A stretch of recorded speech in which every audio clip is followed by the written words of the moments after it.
to who we have here today. First we have Lindsay, who has been the research officer who's put all this together, coordinated it all, so she deserves a big thank you. We have Kieran, who's actually replacing Lindsay, because Lindsay's going back to the States. When you hear her speak, she's got a great accent, I'm sure you'll all love. And she's got a job in the Library of Congress in Washington DC, so that's very impressive. And Kieran is going to replace Lindsay, so this is Kieran. We have Kate, who is going to work with the Year 10 class. She's a professor at Sydney University. And we have Melissa, I'm assuming you're working with your first name? Yes. Yeah. Melissa, who's a professor at Sydney University too, studying or lecturing on what you've studied. So, now the first thing I just wanted to do was actually to ask, I know this might take a little bit of time, but I think it'd be good to ask everybody to introduce themselves. And I was thinking, when I usually do this at work, we have something in particular that we ask everybody to comment on. And what we were thinking we'd like to ask you about is ask you to introduce yourself, and you can say anything about yourself that you like, that you want to say, but also to tell us who maybe your favourite character in MADMEN is. Because we're interested in seeing kind of what, over this period of time, looking at MADMEN, what characters you might have attached to, or might be particular favourites of yours. So I had a colleague of mine at work after we watched the first season of MADMEN. She said to me her favourite character is Pete Campbell. Oh. Right. Okay, we're all on the same page. So if Pete Campbell is here, she's a really nice woman too. So I don't know what that's about, but Peggy's a really nice woman, right? So anyway, it made me wonder. I was very interested in talking to her a little bit more about Pete Campbell. So I don't know if anybody else has Pete Campbell as their favourite character, but if you do, I don't know. That's terrific. We'll talk to you about that. So I was just wondering if maybe we could start. Should we start right here? Okay. Okay, you probably know her, but let's. Nita?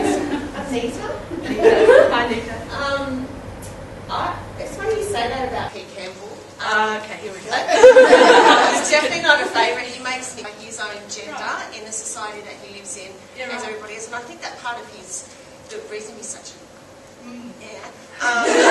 is because he's in conflict with that. You know, he too is trying to decide who he is, and he's really, really trapped by the society around him, the workplace, everything.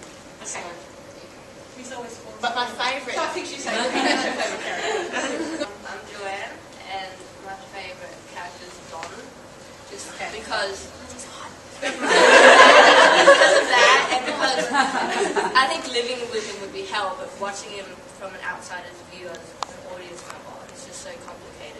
You've always been surprised with him and his emotional state, and his family state as well.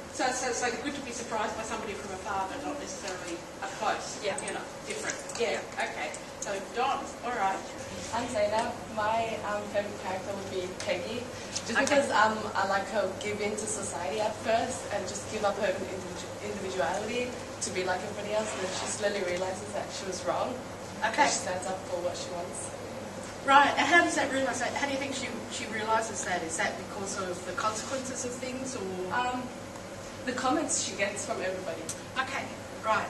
Okay, so she kind of pays attention to what happens. That's what we were talking about doing now, was to just break up into 3 groups of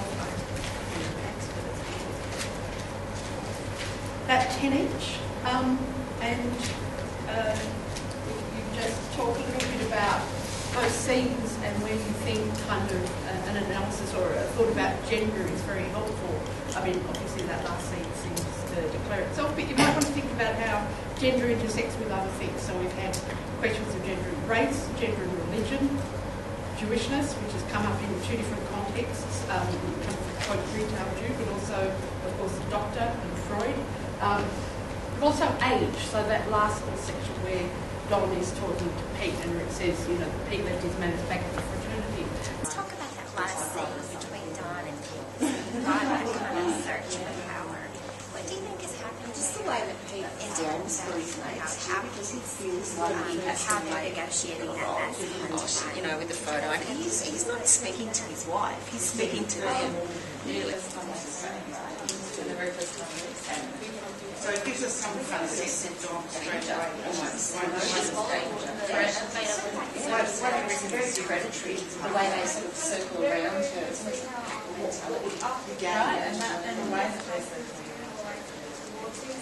it's quite nice, isn't it?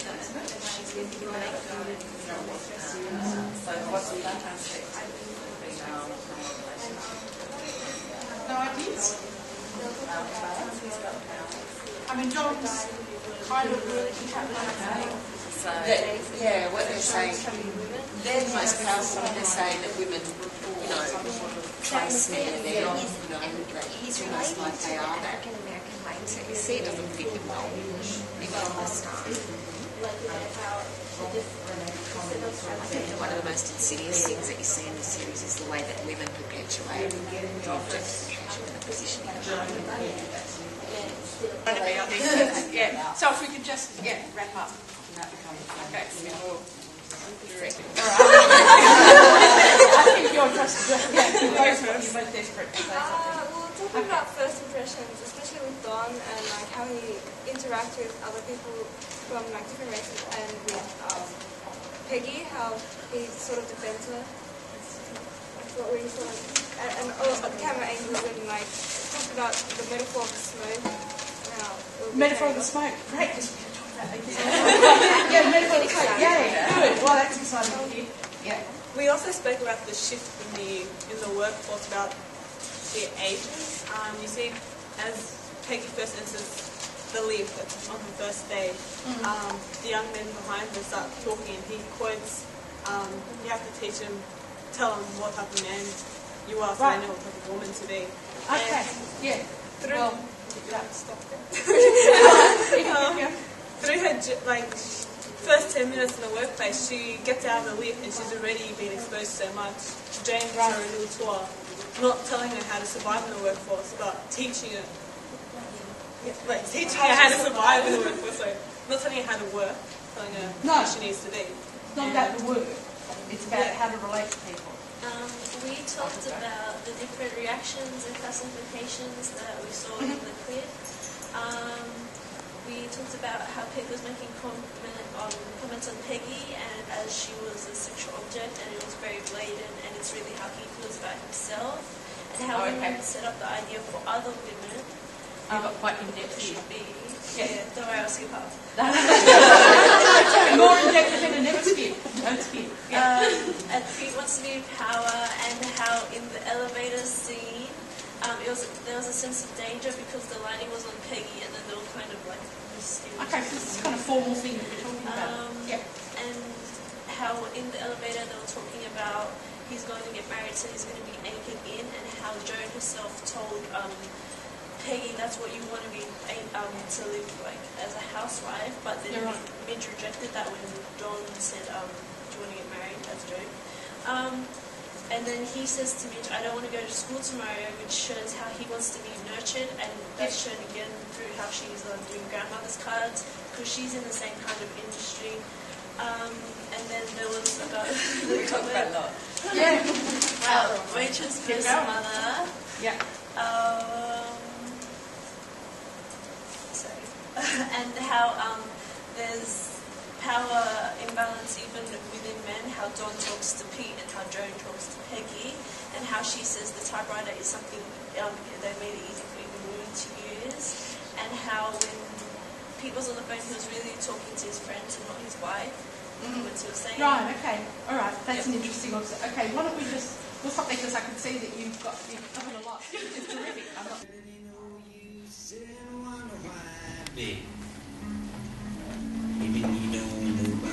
Does anybody know who's singing?